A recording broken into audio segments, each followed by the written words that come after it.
So, this episode, you're going to ask yourself, how can I improve my professional skill set as an employee or a manager? And how can Mhm. I better communicate with my team? Are you trying to get your shift together? Welcome to the Shift Sisters podcast, where real conversations inspire real transformations. We're not experts, but we're experiencers. I'm Sandra Sa. And I'm Jennifer Richter. We're your Shift Sisters. Whether you're shifting like a sloth or it looks like you're having an exorcism, this is your space to breathe, reflect, and remember. We're here to talk shift with you.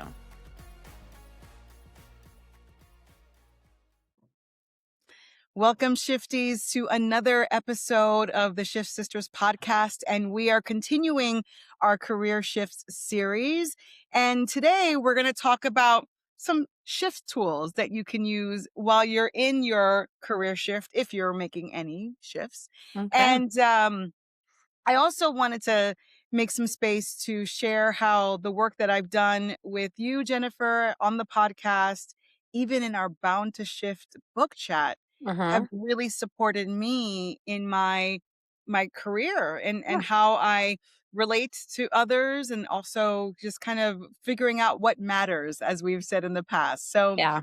I'm really excited to jump into this episode to discuss what that looks like and to give some folks some tools that they can use so that if they're going through their own career shifts, that they can use on their journey. So I at the love it. end, Tools yeah, in the toolbox. but all of it, we need it all, and we need all the supports that we can get. So at the end of this episode, you're going to ask yourself, how can I improve my professional skill set as an employee or a manager? And how can I Mhm. better communicate with my team? So that is the goal of today's episode. But before we do that, as always, we do our check-ins. So my friend, Jen, what's going on? How are you feeling today?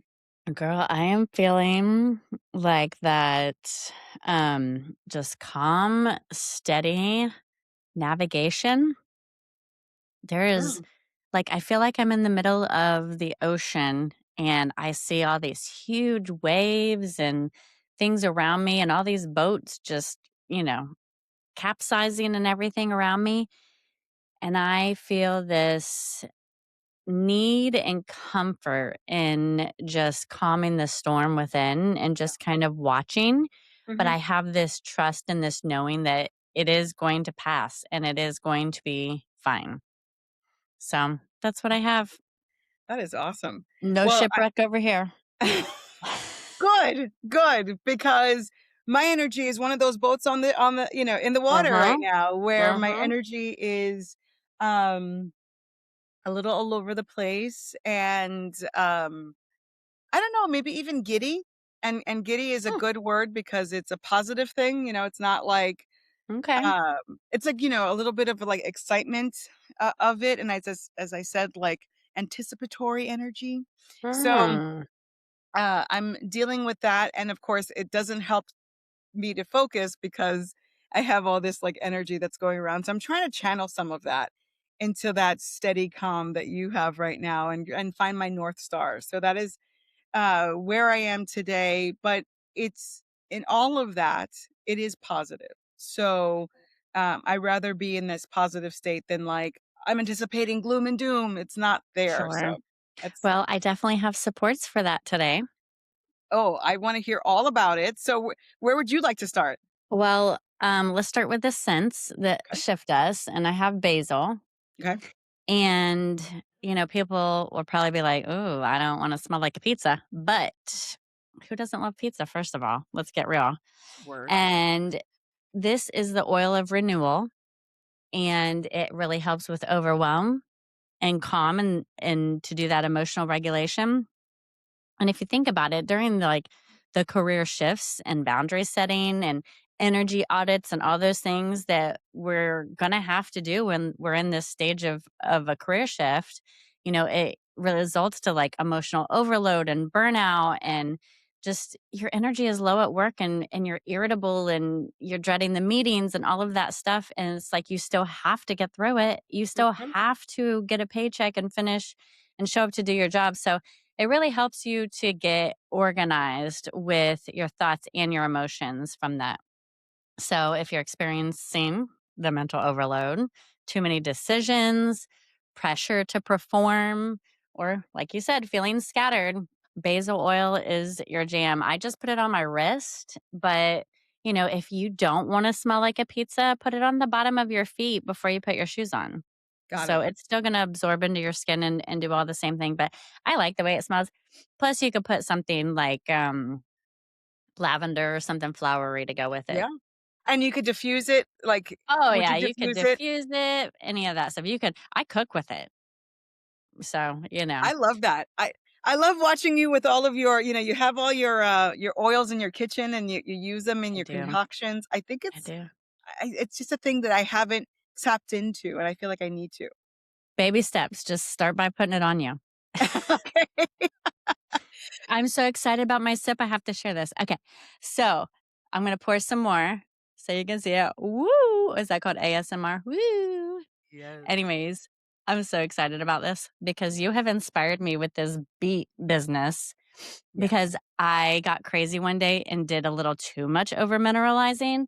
And like when you have the salt, or if you have other things that might constrict your like vascular system, it could cause high blood pressure, or I should say elevated blood pressure.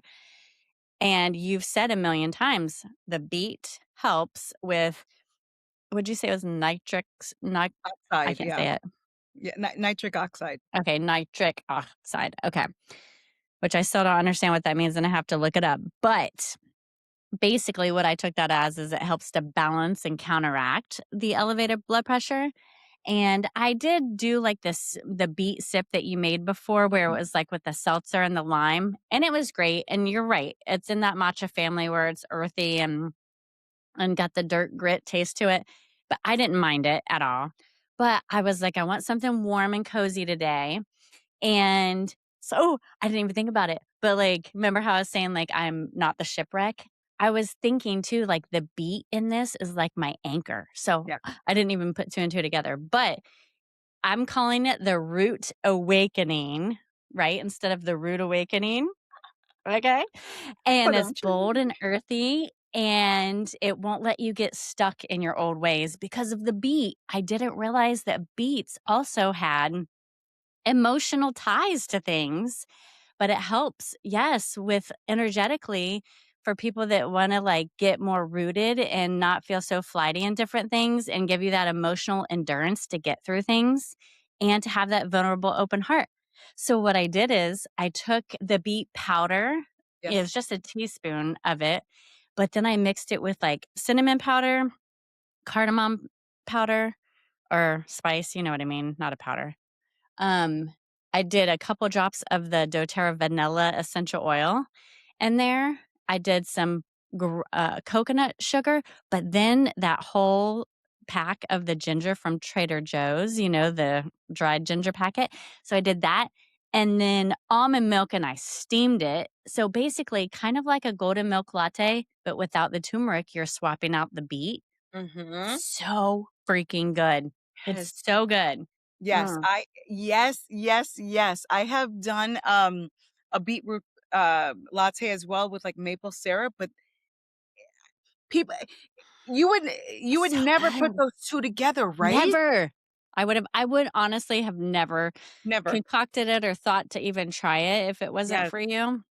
Um, but then I'm also like, "Yes, take root, like, beetroot, like, we're gonna" I don't know, "I'm rooting for you," like, I don't know, I just see all these, like, punny things to go with it, but I like that because for me, it is a mental vision board, right? Because it helps me to get, like, my mindset right, to Yeah. match my energy and my goals and my emotions, and so I would love to see this in a coffee shop. I can't believe I like it, and it's so delicious. It's so delicious. It's so good, and it's like, I love the grounded, the rooted, the earthy, all the things that just get you in your center, right? Mhm. And I think beets are underrated. I They think are. beets Well, I bring some. had beets in my salad yesterday too. Like, I love beets. I'll eat pickled eggs and beets. Like, don't get me Yes. started. But You eat pickled beets too? oh yes.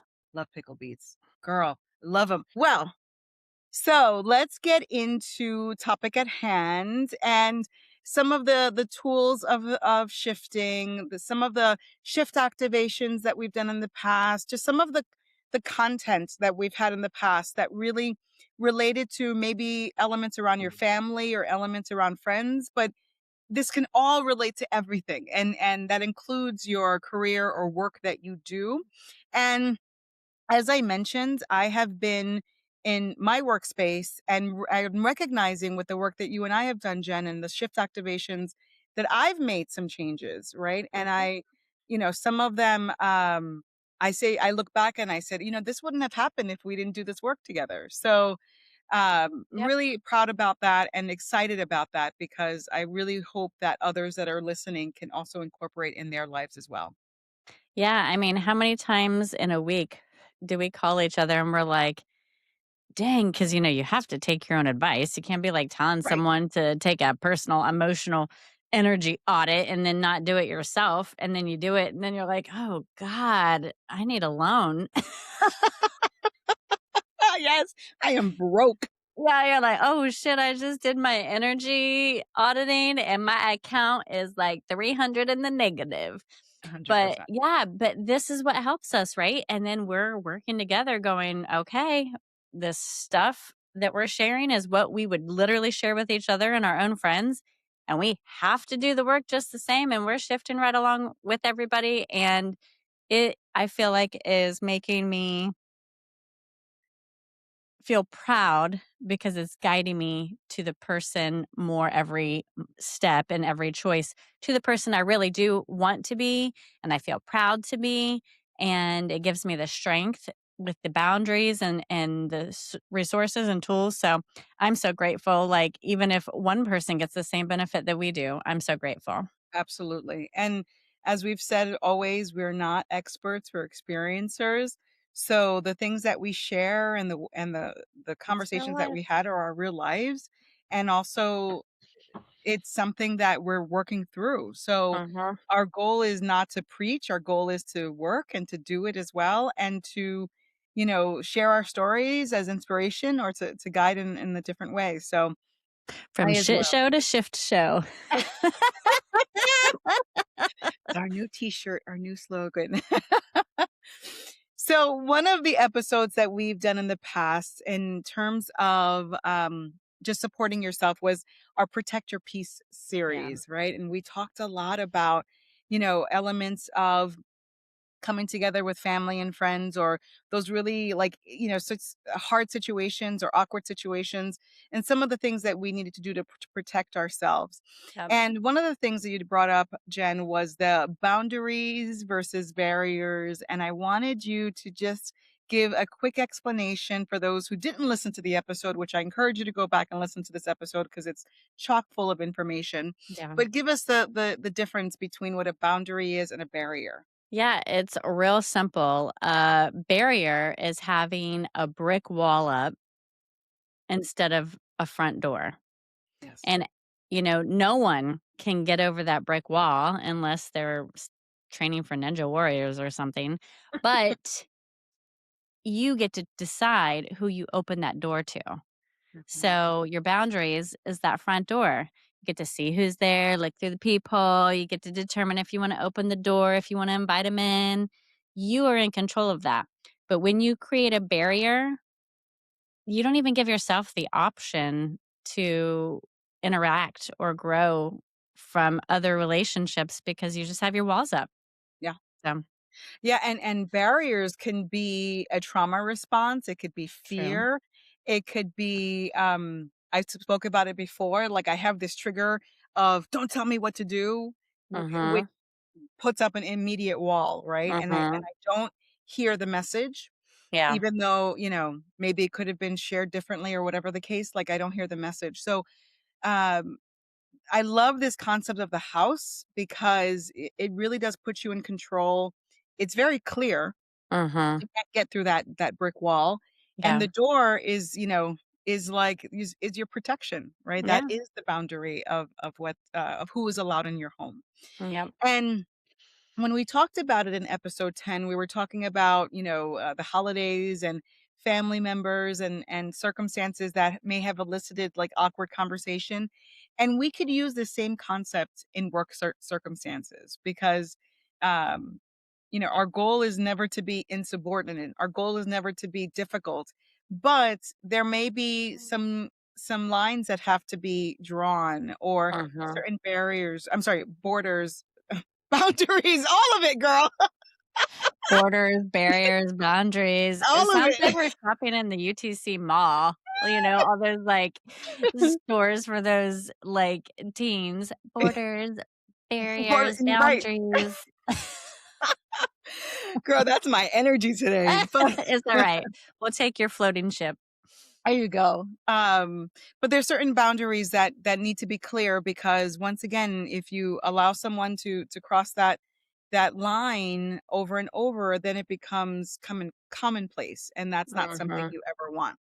So, in terms of workplace dynamics, we encourage you to set clear boundaries. So, communicate your needs around workload. Sometimes you just have to say, "I'm mhm. overloaded." And it's not a complaint because sometimes a complaint is a pejorative, it's a negative word, It's but more of it's an just observation, right? Like, right, stating that observation instead of keeping it hidden. right. And I think that gives you an opportunity to like open up to this idea of what can that look like. So Mhm, communicating workload, um, and also after hour contact, right? So if you have that person that is reaching out to you on days that you're off on after hours, mhm. things like that, you want to make sure that that is clear that during this time emails are not going to be answered or your phone is off after this time, whatever the case may be. But setting those clear boundaries is important at any stage when you're in that dynamic. And then next is prioritize your tasks, right? So um we are all overloaded, right? When we start our work and we sit down to our desk and we're going to get started, we need to make sure that we are putting the tasks that need to happen first. Because Mhm. I don't know about you, but sometimes I will complete the tasks that I enjoy first. Do you ever do that? And Oh, yeah, then, people will always gravitate towards, what's exciting them or lighting up the most when they say, right, to be productive, you gotta do most, um the task that feels the most insurmountable yeah, first, because then everything else from there is just easy and it flows, and you're not dreading the big thing the whole time. absolutely. And now I set myself for success where I do that one thing first Mhm. because it takes away my energy because we're going to It talk about does. energy economy for anything else that needs to happen. The other thing that I love is just setting timers. I don't know about Oh. you, but I just set timers. So I say like from 9 to 10, I'm doing this one task. And if I don't finish it, I will have a reserved time for later, but I can't, I have to, I have to focus on that for that 1 hour and then move on to the next thing because I also can get caught up in a project, right? Or something that Mhm. needs to get done. So that time blocking for me is super helpful and it just helps to get those tasks complete that need to get complete. Okay. And then looking at what's urgent versus what's important. So, you have deadlines and all of these other things as well. So, if you know those things are coming up, just give yourself that time to organize it in a way that's going to set you up for more spaciousness. Because if you leave all your deadlines, objects to like, or tasks to the last minute, then forget Mhm. it, girl. You're never going to get out of that swamp. You're going to Yeah, be you're still gonna drowning. swamped, yep. Yeah. So you want to make Mhm. sure you have that. We've talked about this. We talked about this last episode. We talk about all the time, but taking breaks, girl, you are you taking breaks in your day? I mean, I got your message about a break yesterday. What was the message? I received the message in my heart. I mean, Actually, let me not say that. So, even though, yes, that is what happened, but unintentionally, I did have a little bit of a break yesterday. yeah. Ultimately, I seen a beautiful white ibis and a stork out by my pond, and I couldn't tell if they were resting or if they were injured. And so I took a towel out there with me because I wasn't sure if I was going to need to pick them up. And the fence behind them was full of turkey vultures because the neighbor's property had a dead animal over there and you could smell it. And so all the vultures were like waiting to find it. So I was like, okay, is this, bird injured on my side, this stork? And that's why he's sitting like that. And all the vultures are waiting for him to go. Like, I don't know. And so I'm going out there with this towel. So I need to know if I have to save a bird or what. And then when I got out there, it was very obvious everybody was good. So I just laid the towel out right by the pond on the other side of all the birds. And I just laid down and meditated for like 5 minutes. So even That's awesome. though it was probably the birds pulling me out there on purpose, they were pretending to be injured so I would actually walk out there and take a break. But That's moon mama magic, girl. We're it's gonna talk moon about that mama magic. to get you to do. It's like, when the animals are talking to the moon mamas and saying, you need to rest, you need to stop, Mhm. you need to. Mhm. So absolutely, those breaks are important. And even if you time block, right? And you have your, 8 to 9 schedule and then the 9 to 9:15, do those tech neck stretches that we did in the last episode where we talked about, is my job making me ill, right? Because if you're at that computer, that tech neck is on fire, right? So you want to make sure that you get Mhm. those stretches in, you get some breathing in. Um, because Gotta do it the double will, chin. yeah, do the do one of The those neck the neck and then stretch. the not the ear stretch, like I said, but the ear to shoulder. And, I tell you when I do that, so when I do like a 5-minute, like, guided meditation, and Mhm. I get up and I'm like, "I feel like I slept for an hour," and then I can, Mhm. get back to the task. So having that, I think is a good boundary because you're not overworking yourself. Mhm. Um Next is create a calm workspace. We talked about this as well. So thinking about all the accoutrement that we can have in our Mhm. space. So the plants, um, salt lamps, grounding mats, all the things. Jen, I know that you constantly are shifting in your workspace and you're making, changes and things like that to Yeah. just create that sense of peace, that Yeah, protect because your. even lighting matters. Oh, Yeah, I yes. have the diffusers, I have the plants, I have the salt lamp, I have the grounding mats, I have my animal representation, I have a lot of things, comfortable chairs, all the vibes, but lighting, oof, if that lighting is not right, it will, like, overshadow everything because people don't realize it strains your eyes, it can give you a Yes. headache and tension and make you moody and all that other stuff, and I don't know, I haven't researched it, but I've been hearing all the hubbub about the LEDs. Yeah. Did you hear about all that stuff? I've heard of it too. Oh, Yeah. Oh, I'm Yeah. behind. I haven't read all about it, but Ashton was enlightening me the other day, so I have to get caught up, so Girl, there's just so many things that you could do to help support a healthy work environment and you go back to the episode on is my work making me ill, but there's just the lighting for sure. And I am really thinking about how to create space because I all my work is behind a computer and all my work is, with lights mhm. all around. So I Yeah. definitely have to focus on that. Mhm. Um, Practicing saying no. Now, I get it. Your boss gives you an assignment. It is not in your best interest to say no to everything. It's because why are you there? Right. Mhm. But there are times where you may not know what to do next, or you may need a little guidance, or your workload is overloaded.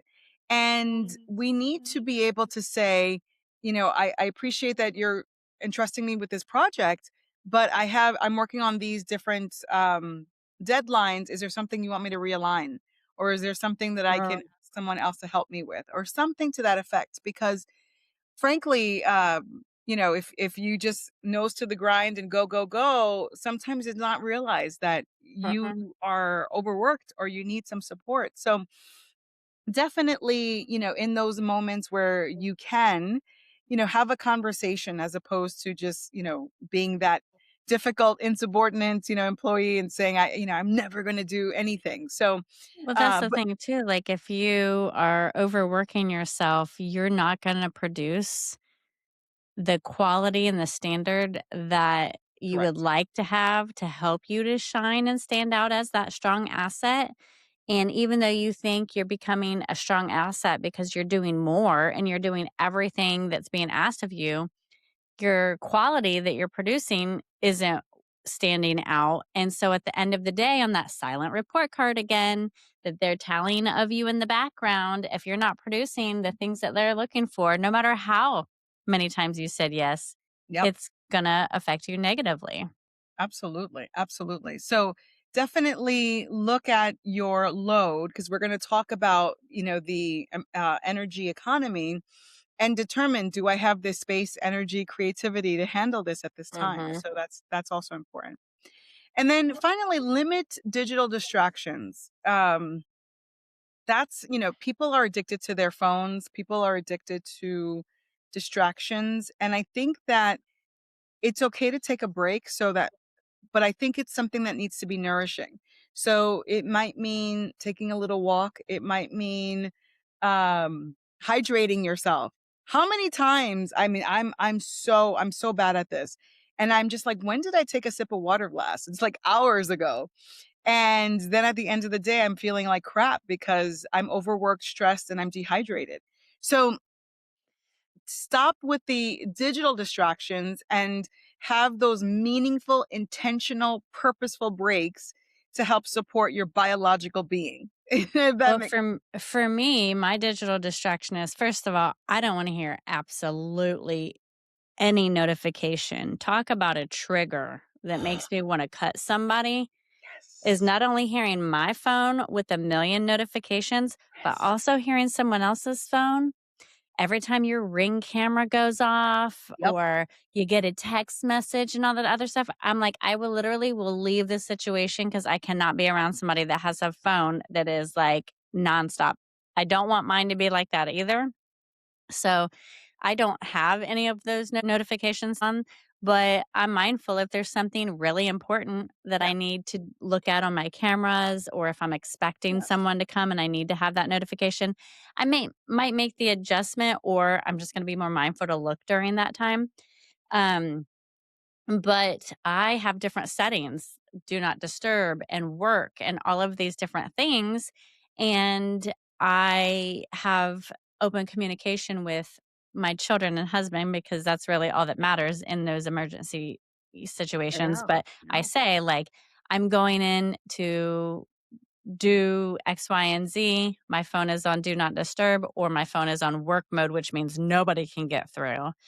Um, if you need me and it's emergency, this is who you go to if it's that serious kind of thing.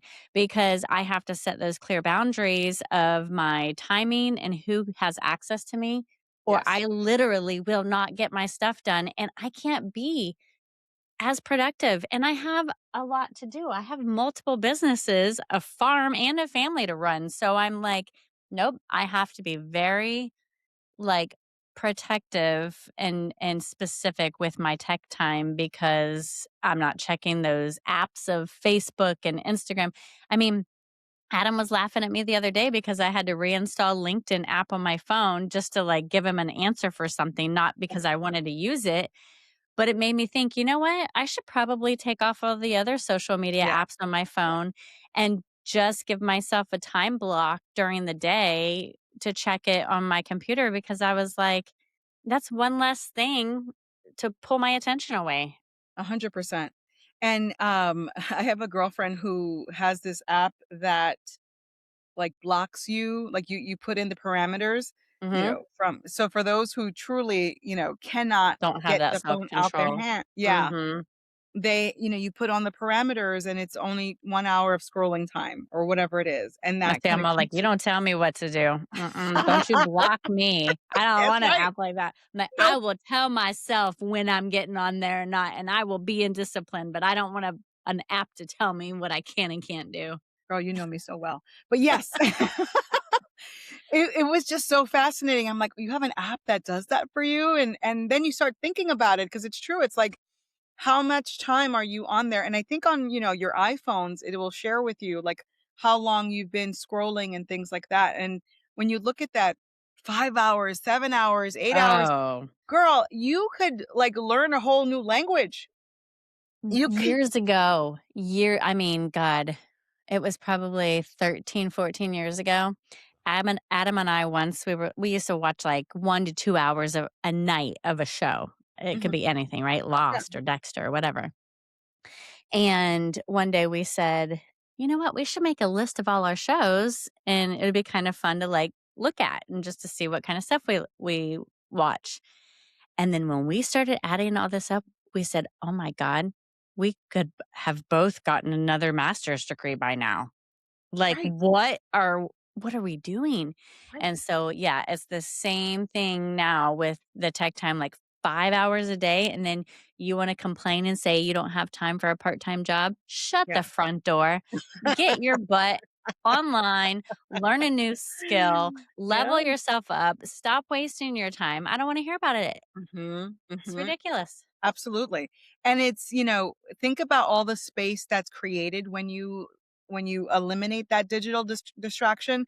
And I'm not saying you never get on it because I get it, but um all the creative stuff you can do, all the Oh, yeah. self-care stuff you can do, you can make your body stronger and more resilient.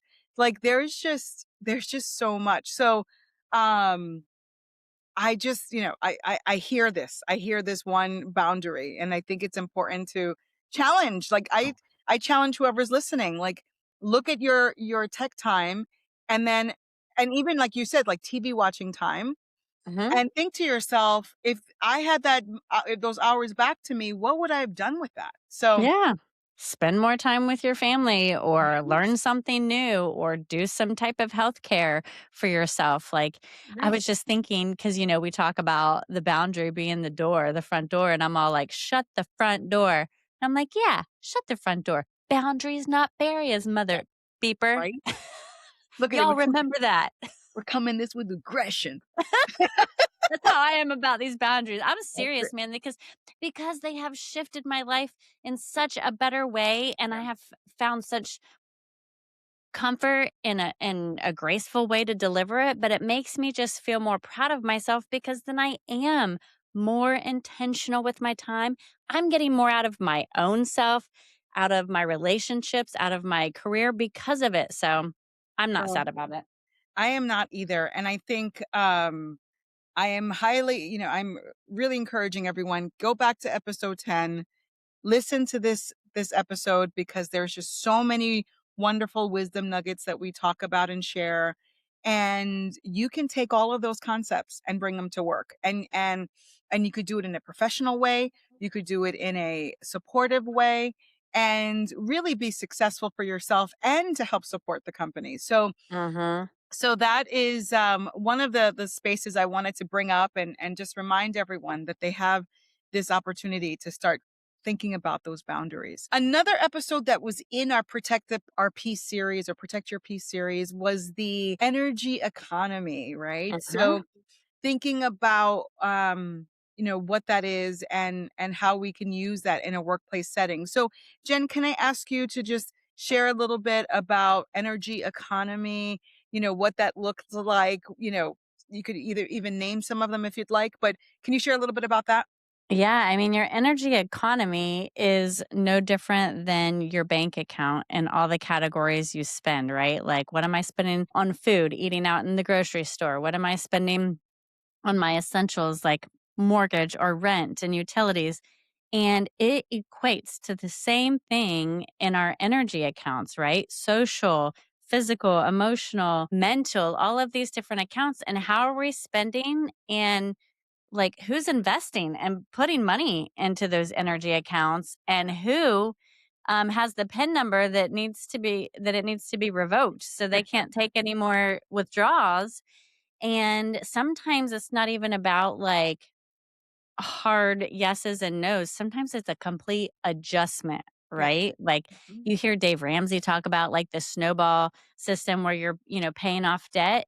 You can do the same thing with your energy by making these small adjustments and tweaks to where like maybe this relationship is 90% draining, Mhm. but the person's really an amazing person, but our energies don't align. But this 10% over here, I really dig and we vibe and I like it. Well, then only lean in that 10% method because at least you know you're not going to leave in the negative. You'll be Yeah. neutral or in the positive, and then you're still actually having a really good relationship. So, there's a lot of things you just need to tweak and adjust in that audit. Absolutely. Well, thanks for sharing that. And that, when we looked at our energy economy, we were looking at all things in our lives, right? We were Mhm. focused on our family relationships or things that we're doing. And here I invite our listeners to take that concept of energy economy and bring it into the workplace, right? Mhm. So we have 6 different energies that we use. So we Mhm. have physical, emotional, mental, social, creative, and spiritual. So Mhm. those are our 6 areas. Now, some of these areas will pertain more to work than others, but it still has, there's still some energy expenditure in there. Yep. And what I want us to do is start looking at it in that lens. So when we look at physical energy at work, it's, do we have the stamina to complete the workday? Have you Mhm. ever been in a workplace environment by like the fourth or fifth hour, you're just like, I am tapped out? Yep. Have you ever felt that?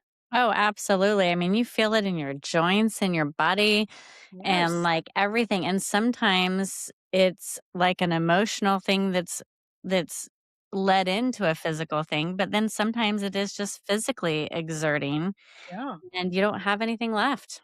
Absolutely. I have friends who are like, "Oh yeah, I travel like 120 days out of the year." And I'm like, "That sounds exhausting." Mhm. Exhausting because travel in and of itself is not fun.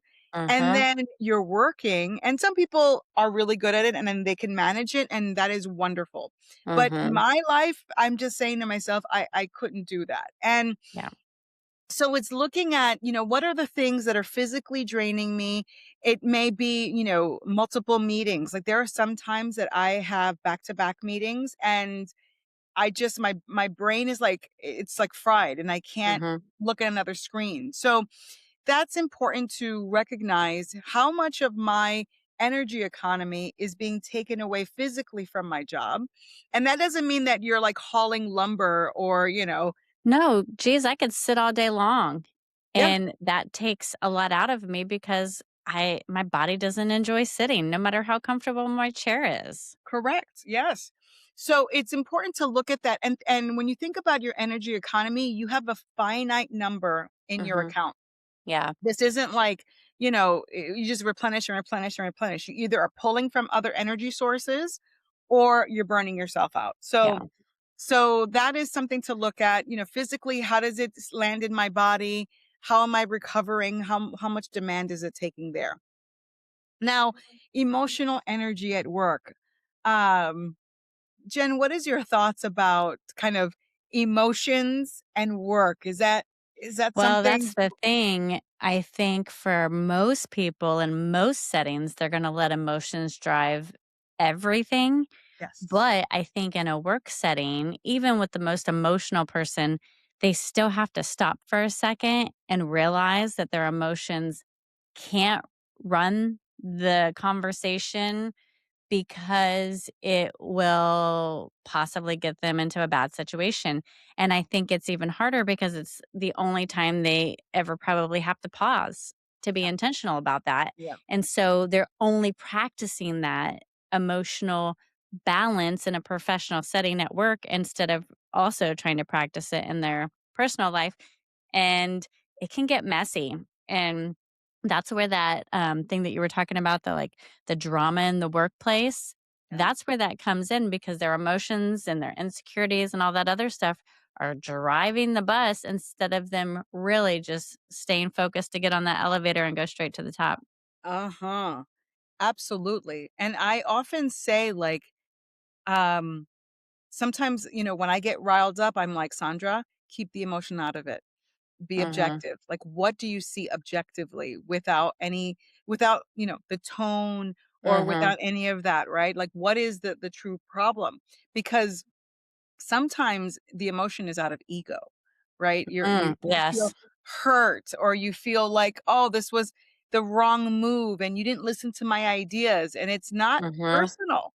Mhm. And, I also have a team of 8 people, and I say to myself, I cannot fulfill every wish and requirement, Well, but it you doesn't. can't manage the emotions. Right. You can Right. only manage the task, right? And Right. the responsibility. Right. And that's the piece of it where it's like, okay, I need to look at that.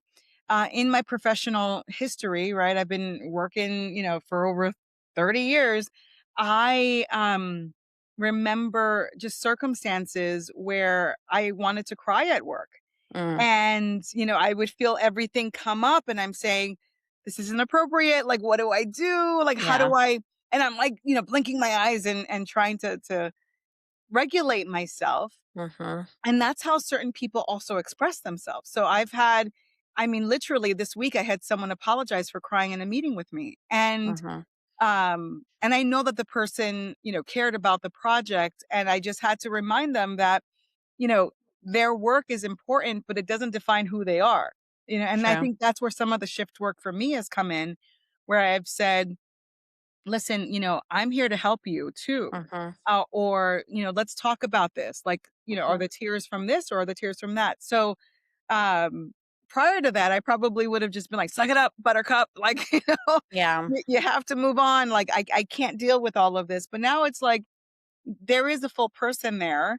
But I also wanted to be clear that, my actions aren't due to any personal, circumstance. So, Well, I think it's nice though that as a manager, you also were able to recognize that through their tears and emotions, it was genuinely because they just really cared yeah. about the situation and it wasn't just because they were, going for dramatic effect or something. And I think that it was great of you to at least still acknowledge that you see them and you see where they're coming from, which probably helps them to be able to embrace their emotions a little bit more and kind of get them under control a little bit.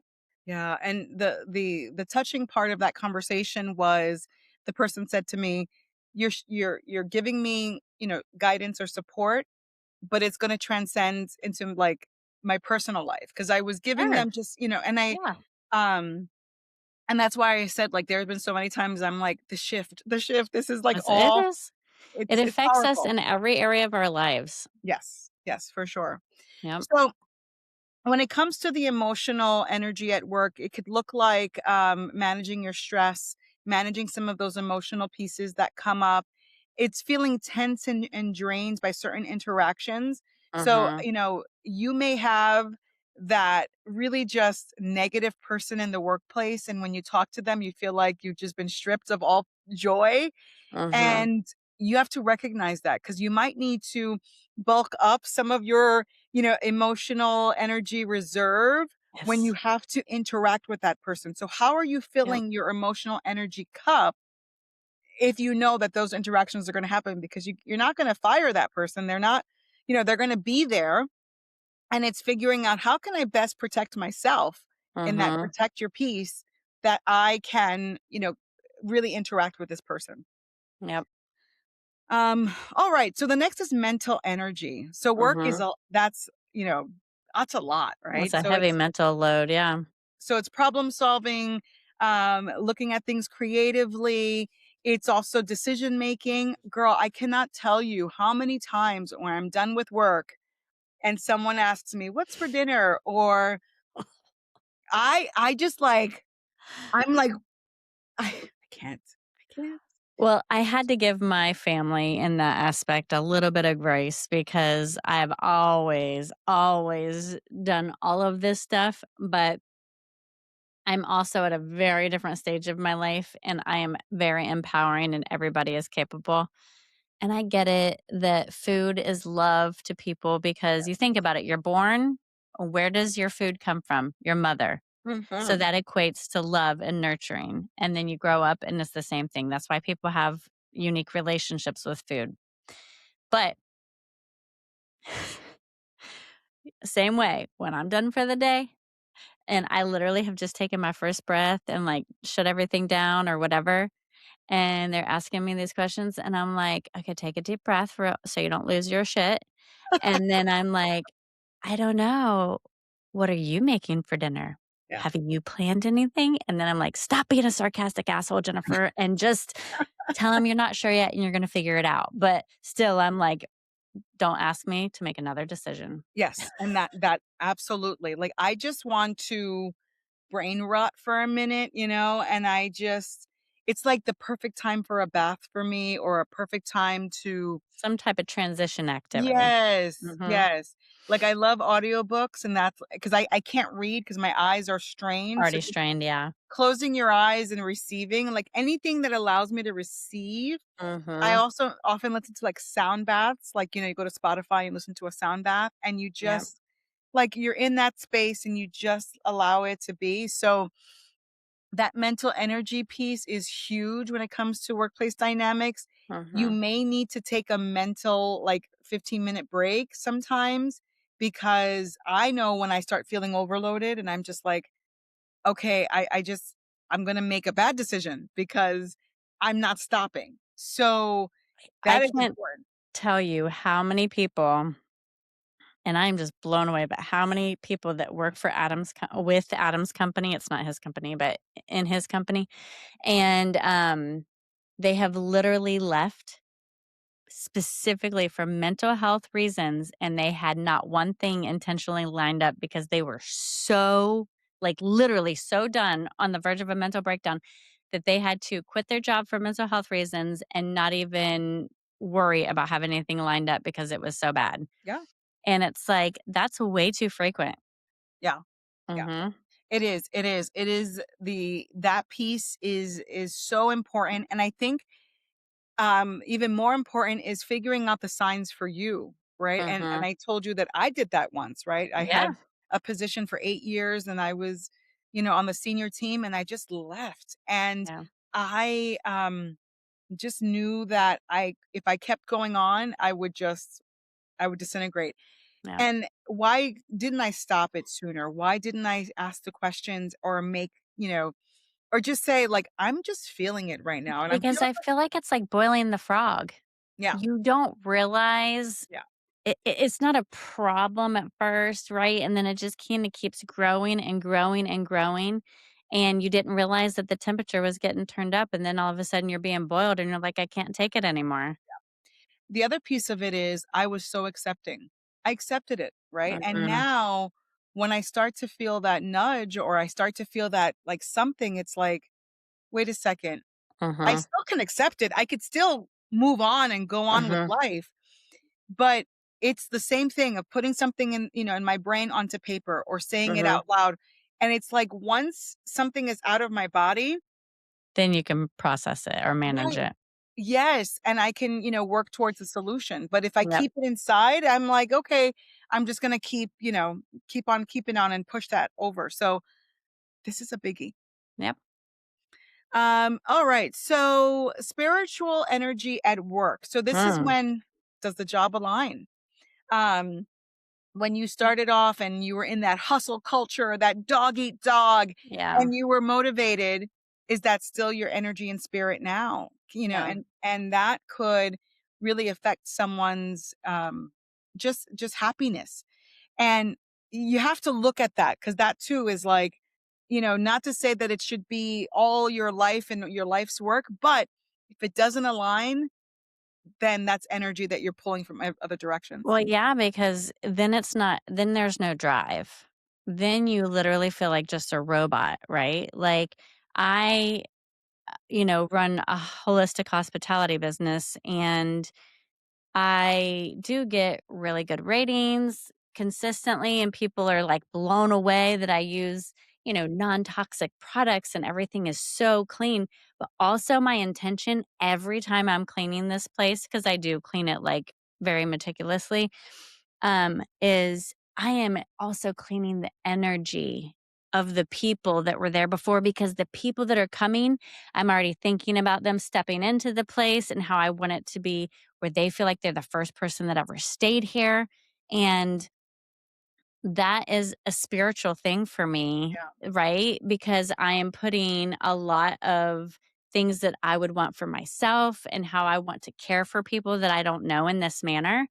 And if I was just, like cleaning for somebody that owns short-term rentals or something, then I would probably be like, "I don't give a shit." Yeah. Like, I Yeah. just don't care, and then, but this is different, right? Because it aligns with my spiritual balance and Yeah. nurturing for people. Absolutely. And all of that matters, right? It's I even I even had a position that I didn't stay too long at many years ago where the space energetically was heavy. And Mm, I don't know if there was I think I'm just like I pick up on things. mhm, And I remember just feeling like this is the energy here is dark and heavy. And it wasn't that the space was physically dark. It just didn't feel positive or supportive. mhm. And maybe there was mold, maybe there was I don't know, there was something There's a lot there. of factors, yeah. There's a lot of factors, and I remember saying, "Nope, I'm getting out of here. I need to, like, Mhm. cleanse myself," Yep, and get myself in that space. So, there is a space for spiritual energy in the workplace, yep. um, and when it shows its face, it may feel like you're disconnected and you're questioning, like, "Why am I doing this?" You may feel lack of motivation. Listen to those urges, listen to those, and write those things out and see, what comes out for you. Mhm. And then finally, social energy. So, what are your thoughts? Because, girl, you know my stance with this. What are your thoughts about friendship in the workplace, coworkers, work wife, work husbands? Tell me about that. I have always made Adam incredibly uncomfortable because we are opposite in this arena. Yeah, But I don't know. I just don't feel like there's any like block in yeah, my world. Like if I work with you, we can still be friends, but girl, I'm gonna tell you, better put on your bootstraps and suck it up and do what you got to do. If you're not waiting, we're waiting tables or something, and you're not taking the drinks over there. I'm like, girl, you better get your ass over there. Like I'm still gonna tell you, but probably, of course, in a more fun, friendly way. If we're on the same level, of course, that's really easy, right? But if you're not in yes, the same position, um, level wise, you can still be friendly, yeah, right? But you have to be a little more selective when it comes to different positions, how friendly you can be with someone, hmm, right? Like, are you getting to know them slightly on a personal level so that it can benefit everyone in the position? Or are you hanging out with them, after work and going to do life with them too? Then what does that look like in a career setting? Like, are you still holding them accountable? Are you still being professional when you're at work? Like, are they getting extra special treatment because 'cause they're your bestie kinda thing? And I feel like I have been in a couple situations where it did make it hard. I don't wanna say necessarily, um, it didn't ruin relationships, but I've hired people, that were my friends to work for me in different companies, and I would say to them, "Listen, I know we're friends. We're always going to be friends first, but I'm going to tell you, I will treat you just like everyone else here in the sense of responsibilities and expectations. But I'm going to tell you probably even more directly, privately, but even more directly because we're friends and yeah, I want you to do well and I respect you. And I don't want this to be an awkward situation." And so I've had to do that. And, things were fine, but it's really this balance, and not everyone can do it. I feel like I'm not afraid to pave paths that weren't there in the first place, but, hopefully I can pave paths that are, like, what's the word, duplicatable? Like, so yeah, for other people to walk as well. yeah, yeah. That's really good feedback. I have a different perspective on it. I have had family members and friends work for me, and it doesn't work out. It Yeah. just it's I've told you that my, Sandra self is very different than the professional Sandra. And um I just, I care about like my work, and I care Mhm. about just making sure there aren't any of those like, liberties taken. Mhm. And it's tricky because you also have to like turn off, like you take on one hat and you put on another hat. And Mhm. sometimes that transition can be tricky. Mhm. And and it's something that I have been working on. And many years ago, the publisher Random House, they did this book event that I went to, and there was these two women who um, made a book called Work Wife. Mm. And they talked about, so they built a company together, and they were best of friends, and they also succeeded. And they talked about the ins and the outs and the do's and the don'ts and the all the things that came about that dynamic. And I found it inspiring, and I have it in my library. And I took it out when I was doing this podcast, planning for today. And I said, I'm going to reread this because I think I also need that just guidance with it, Mhm. and understand like where this is coming from too, because there are other things that pop up for me when it comes to like friendships and working together. So Yep. I pulled it out. I'm going to read that again. And I'm also just very it's a place of growth for me. So that's Yeah. definitely a spot for me. So yeah, so the last piece, or the last energy category, is creative energy, which also is a big part of what we do at work. So your capacity to adopt or innovate, to be flexible, to just look at things in a different way. When you're in a spot where for me, I problem solve a lot at work. So Mhm. that's that takes up a huge part of my load as well. So like mental energy and creative energy are two really big ones for me. And then the physical piece, because I'm kind of screened and I'm sitting down and I'm all of those things. Um, but if you're not aligned with it, you're going to feel stuck. You're going to feel bored. You're going to feel uninspired. Work is going to be a task. Mhm. So it's important to realize, where am I putting, my energies, and what does that look like in kind of the pie chart, right? Big time. So yeah, so those are the 6 energies that we talked about in our episode, which was, let me just see, it was episode 12. Mm. And so once again, I encourage our listeners, go back to episode 12 and learn about all the energy economies. We talk about it in context with, family members and life in general. Here we spoke a little more specifically about work, but I think this is a good way to do your own internal audit and see kind of where you are with your economy. Yeah. Totally. And then finally, what I want to jump into in terms of the shift support that has supported me in my growth and in my journey, and I'd love for you also, Jen, to speak about it, is our book club. Yes. So, the Bound to Shift book club is a book club where right now we're focused on the 13 original clan mothers. Mhm. That book has so many wisdoms. We read about a clan mother a month, and each of the clan mothers has a specific lesson that they're teaching. Yeah. And I cannot tell you, and there's, many, many lessons, but thinking about some of the lessons and reflecting on these lessons, how I've incorporated it. Even, some of the lessons were about taking time to make decisions. How Mhm. often are we like quick to make a decision, right? And then we realize, well, maybe there was a better way of doing it. I see that in my work, right? So now Mhm. I'm not, quick to decide. I really want to be thoughtful about it. Um, Deep listening and Mhm. reflecting, because as I said with that, with that colleague who was crying, there was more to it than just, this is an emotional person that can't handle Yeah. their tears, right? There was Yeah. more to it in having that conversation.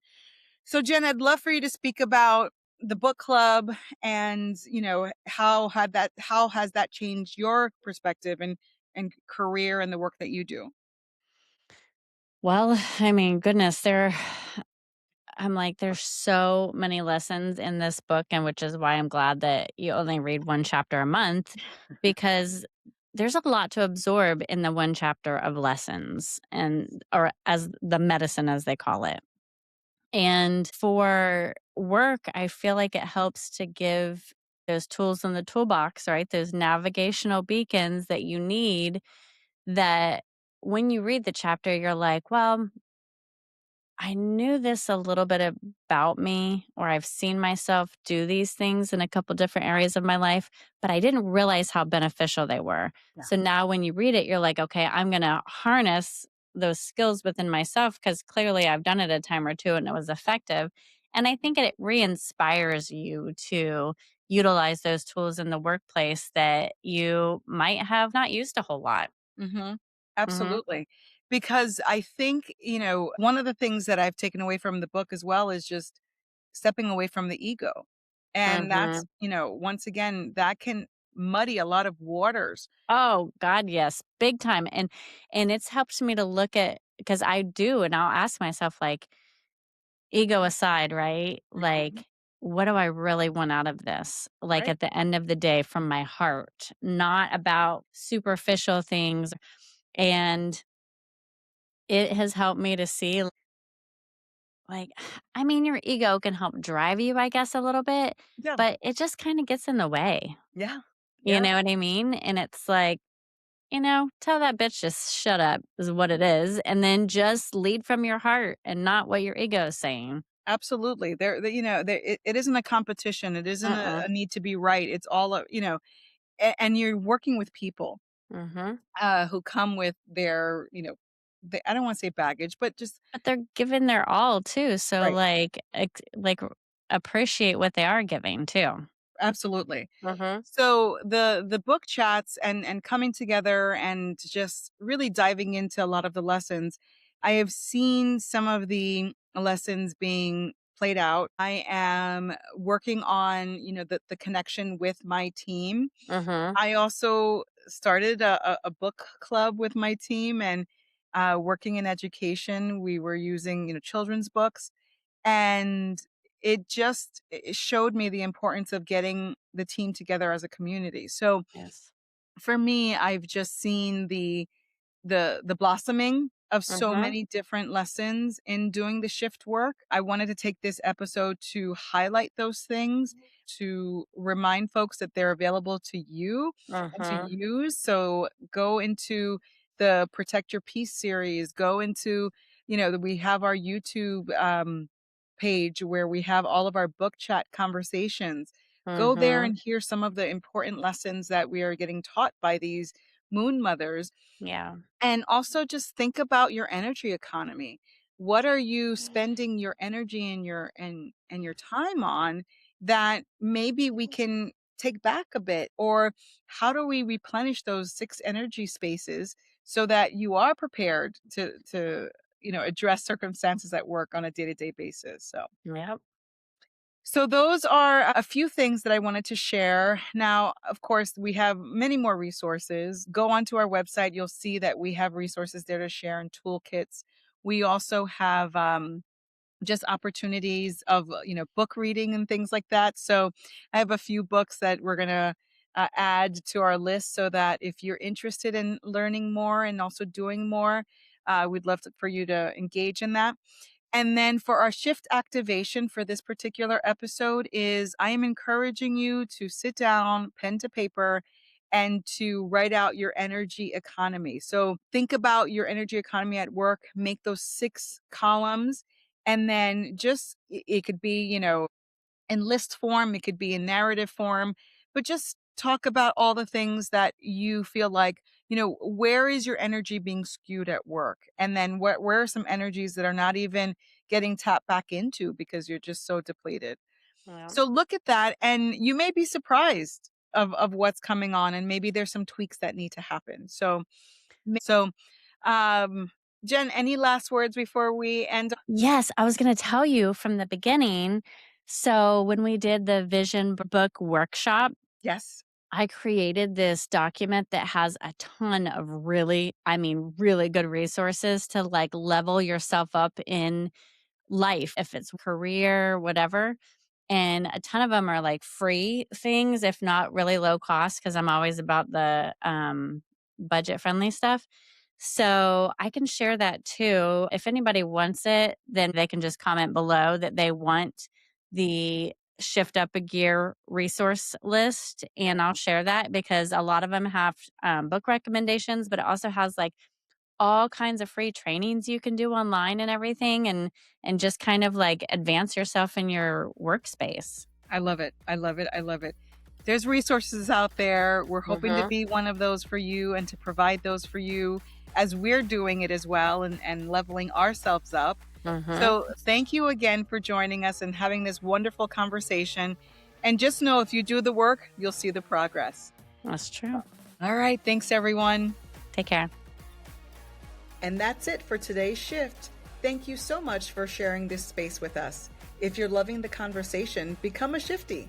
Like, follow, subscribe, and most of all, share this episode with someone who's shifting too, or someone who seriously needs to get their shift together.